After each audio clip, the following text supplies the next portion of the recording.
pyramid is wonderful to lengthen the entire back body. However, with a tight back or tight hamstrings, this can be very challenging. Starting on the knees, place a blanket in the 8th fold underneath the knees to support as you extend one leg forward.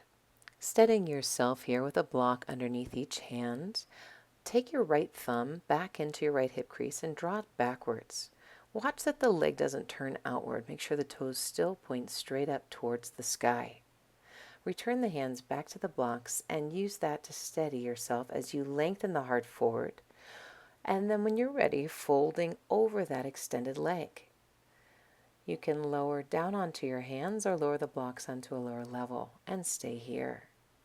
To come out of this pose, come back up onto the blocks first and then take both blocks to the inside of the leg as the back foot swivels behind you to easily come out of the pose. Now let's look at this from the other side.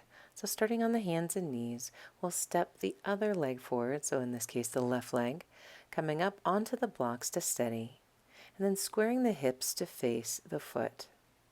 Blocks are on either side of the leg, and then we'll fold forward. We want to ensure that that left hip is drawing back, so let's see the thumb hook into the hip crease and guiding it back. The outer right hip is drawing forward, the outer left hip is drawing backwards. The toes are still pointed straight up to the ceiling. Adjusting the height of the block as the flexibility increases. Feeling nice and steady, keeping those hips squared. To come out, come back up onto the blocks, take them to the inside of the leg first, and we'll see the back foot swivel behind you. This makes it easy to come out of this posture, which can be very awkward if not done in this way. Now, if you feel compression in the back of the ankle, it might be because you need a little extra support. So we'll take the blanket in the quarter fold this time, lay it in front of us, and then we'll tightly roll the very end up to create a shelf, bringing the floor up to the back of the ankle. Once you step the foot forward, you may have to roll it even further to create even more support behind the ankle. Now when you place your blocks on either side of the leg and flex your foot, you'll feel the support behind the back of the ankle, and this pose will hopefully feel much more comfortable. Now let's see how to set this pose up with a belt to help square the hips. So take the belt in a large loop, step in the center of the loop with the left foot, and then bring that loop up all the way up to the hip and place both straps in your left hand. We'll take it behind the back of the right leg into the right hand and hook it over top that right foot. Now holding the strap up in place with your left hand, slowly step the right foot back, keeping your left hand on the strap as high on the hip as possible, guiding that hip back. You'll see that the strap around the back leg is doing two things.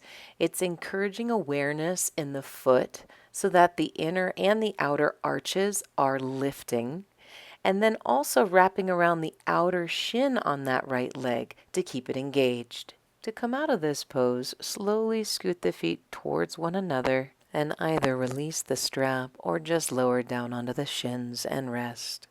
Now looking at this from the other side will help us get a new angle and maybe more clarity. So we're taking the strap with that end pulling back towards you so it's easy to tighten.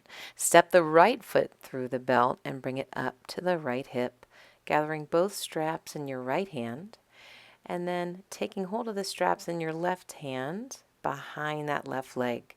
Carry it around, and we see a different angle here so the straps are not twisted as we hook the strap underneath that left foot, and then setting yourself as you slowly separate the legs into full pyramid, and then tightening the strap around that right hip to keep guiding it back.